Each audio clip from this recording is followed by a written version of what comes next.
Once the most powerful man in the known world, Marcus Aurelius attempted to live virtuously, following Stoic principles. Unlike many Roman emperors, he did not indulge in the many pleasures he had access to, like getting drunk on wine and watching sadistic games in the Colosseum.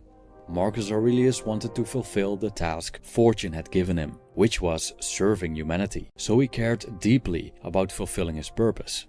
But to do so, he had to care less about the things that aren't worthy nor wise to care about. And these things are many. One of the essential concepts in Stoicism is the schism between things we control and do not control, which Epictetus and Corydon explained so clearly. Most, if not all things, beyond our own actions are not up to us. Does that mean that we should renounce the world?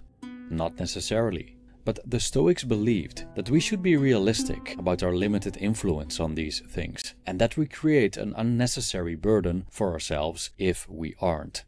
When life hurts, it often means that we care about things we have no control over, and by doing so, we let them control us, play with us like puppeteers. Then we blame the puppeteers for pulling our strings, while in actuality, we allow them to do so. But if we stop caring about them, they lose power over us and will be undisturbed. For Marcus Aurelius, being unperturbed by things outside of his control allowed him to cope with the many responsibilities and challenges he faced as an emperor, and to focus on the task he believed he was given by the gods. For Epictetus, it meant freedom. For other people, not being moved by external forces or a selection of them could be a way to focus on goals that do matter. And for others, it could simply be a path to a happy, carefree life. And how do we do it? This video is an exploration and free interpretation of Marcus Aurelius' philosophy on how to care less about things that aren't worth caring about.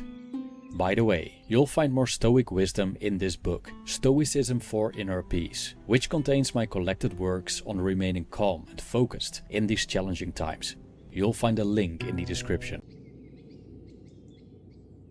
In his meditations, Marcus Aurelius repeatedly differentiates between present, past, and future.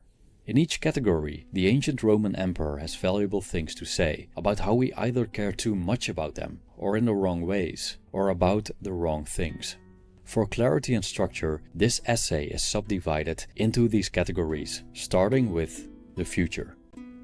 As Seneca once stated, we suffer more in our imagination than in reality, implying that our thoughts are the source of our suffering.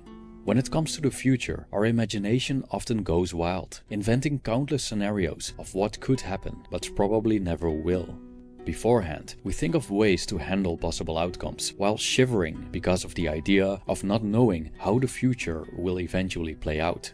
In some instances, what happens is what we anticipate, but in many other instances, fortune surprises us, overwhelming us with events we couldn't have anticipated. For example, we could have spent years preparing for a well-earned retirement, only to receive, right before the first day of our twilight years, a deadly cancer diagnosis that gives us just a few months to live. The possibility of such events leads many to continuous worry. The best could happen, but the worst as well. And what if the Third World War breaks out? What if I lose all my money? Such adverse outcomes are very well possible.